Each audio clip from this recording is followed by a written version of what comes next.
Bien, mesdames, messieurs les ministres, je sais qu'il y a aussi la directrice générale de l'UNESCO, la secrétaire générale de l'Organisation internationale de la francophonie, tant de personnalités que les citer toutes ferait presque un bottin de ce que le monde connaît de sommité à tout point de vue.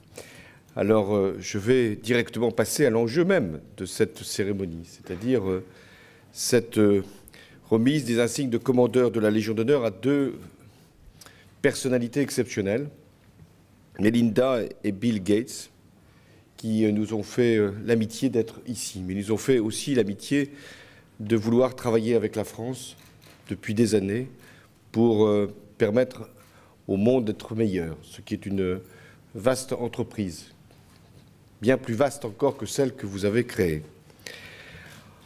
En l'an 2000, vous avez donc fondé une belle association portant vos deux noms, une fondation qui est devenue un acteur majeur de la politique de développement, mais aussi de santé publique et de solidarité partout sur la planète.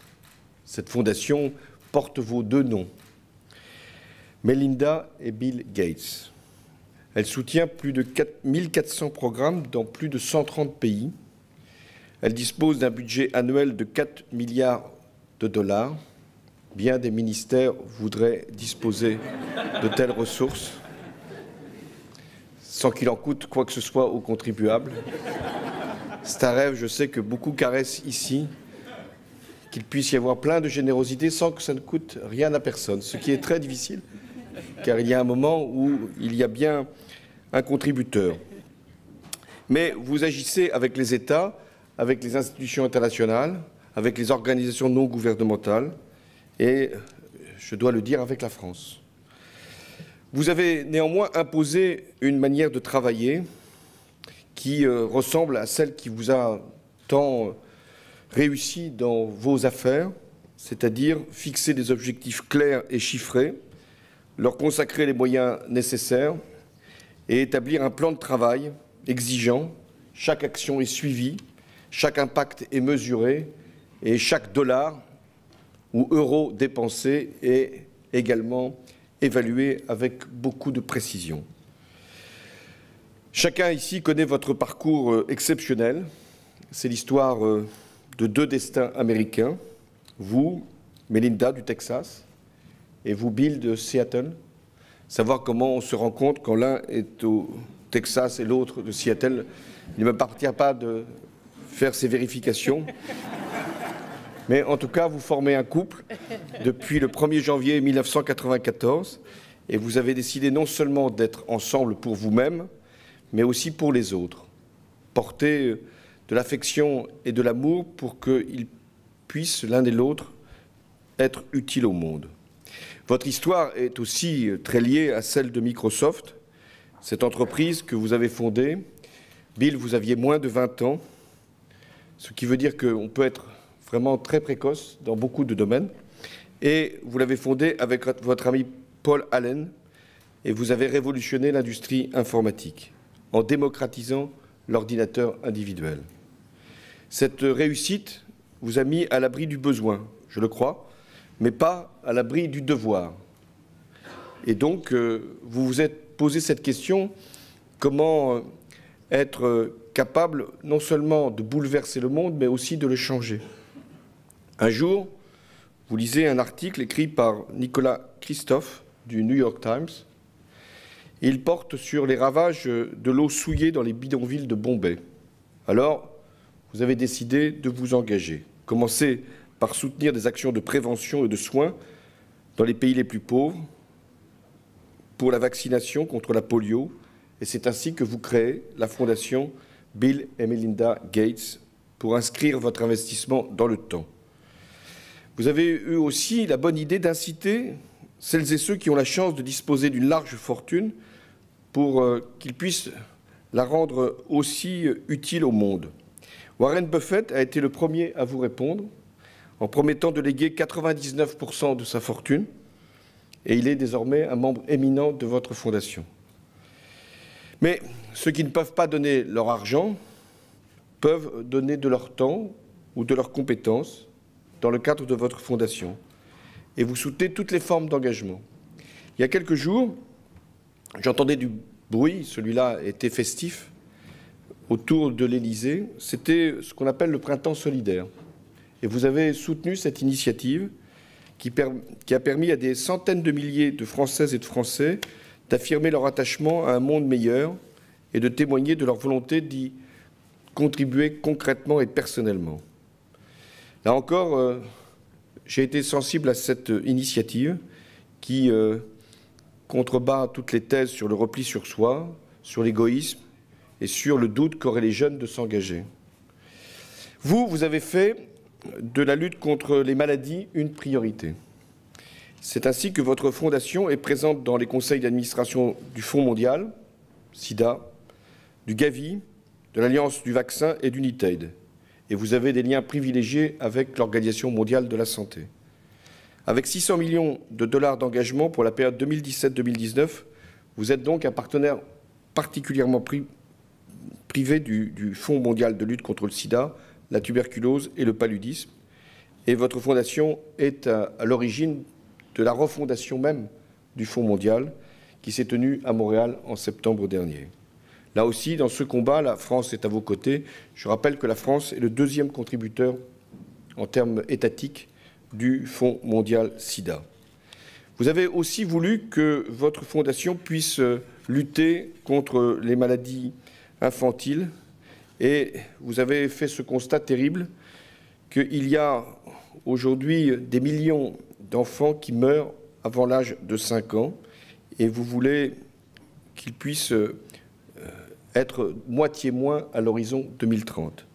Pour cette cause, Melinda Gates, vous avez accepté de prendre des responsabilités au sein du mouvement international SUN, Scaling Up Nutrition, et dont vous présidez le comité exécutif. En 2015, la Fondation Gates s'est associée à la France pour trouver des mécanismes financiers innovants pour couvrir les programmes de vaccination et d'immunisation soutenus par Gavi. Vous avez une troisième volonté d'engagement, chère Melinda, c'est l'émancipation des femmes et la planification familiale. Vous avez décidé, c'était en 2012, avec le concours du gouvernement britannique, de réunir les bailleurs de fonds et les partenaires dans l'objectif de recueillir des engagements pour que 120 millions de femmes, aujourd'hui privées de contraceptifs, puissent y avoir accès d'ici 2020. Là aussi, vous avez lancé une initiative, Family Planning 2020, pour qu'il y ait des décisions qui puissent être prises dans cet objectif. Et la France a également décidé de vous accompagner à hauteur de 100 millions d'euros entre 2012 et 2015. Vous citez souvent ce chiffre, l'un et l'autre. En matière de planification familiale, chaque dollar dépensé peut permettre à un État d'économiser jusqu'à 6 $ pour réinvestir ensuite dans l'amélioration de la santé, du logement, l'accès à l'eau, l'hygiène, services publics. Enfin, vous avez compris, peut-être plus tôt que d'autres, l'enjeu que représente le continent africain. Et vous avez voulu que vos actions puissent être essentiellement portées par les Africains eux-mêmes. Et vous avez choisi la France, là encore, comme partenaire. Le 24 octobre dernier, l'Agence française de développement et la Fondation, la vôtre, ont signé un accord de partenariat en direction de l'Afrique subsaharienne, là où il y a tant de pauvreté, tant d'insécurité, tant de fléaux sanitaires, tant de maladies. Je pense à Ebola encore récemment, et aussi tant de terrorisme. Et il y a un lien entre tous ces fléaux.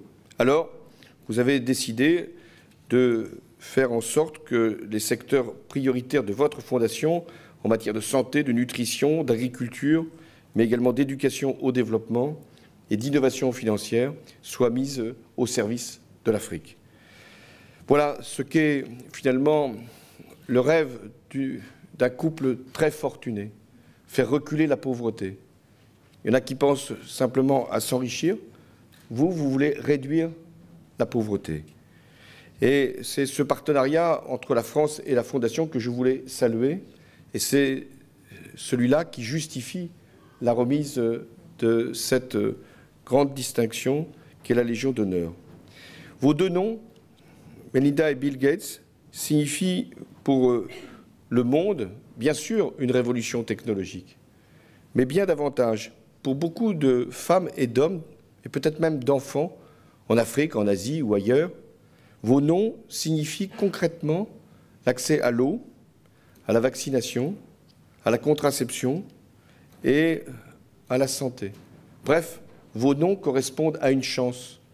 Non pas une chance pour simplement ceux qui entreprennent, à une chance pour ceux qui veulent tout simplement vivre et réussir leur existence, avoir aussi un destin.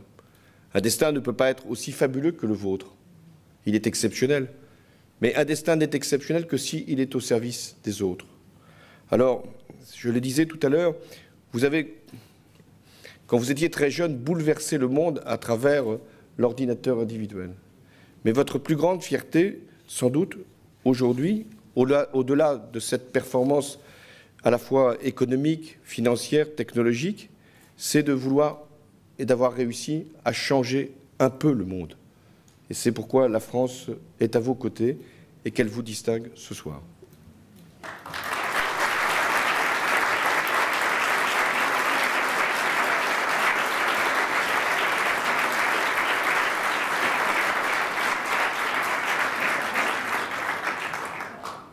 Madame Melinda Gates, au nom de la République française, nous vous faisons commandeur de la Légion d'honneur.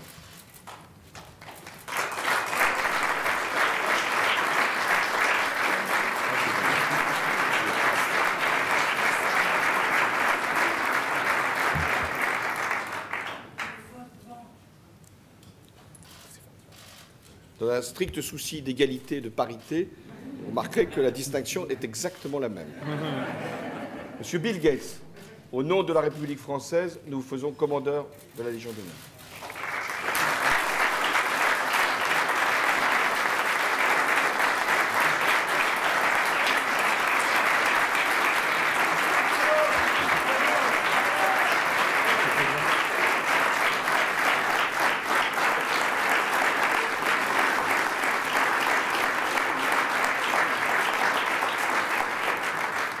Merci, Mr. President.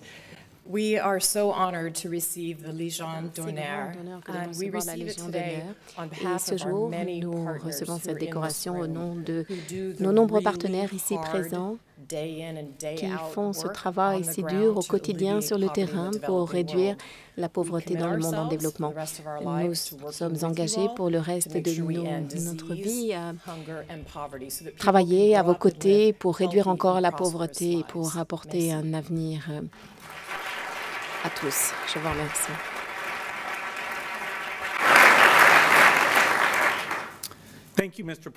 Merci, Monsieur le Président. C'est un immense honneur pour chacun d'entre nous. Votre leadership a fait une grande différence dans l'engagement de la France pour ces causes. La France a été un très grand partenaire et nous nous sommes engagés à continuer dans ce travail jusqu'à la fin de nos jours, à travailler ensemble dans la solidarité. Je vous remercie.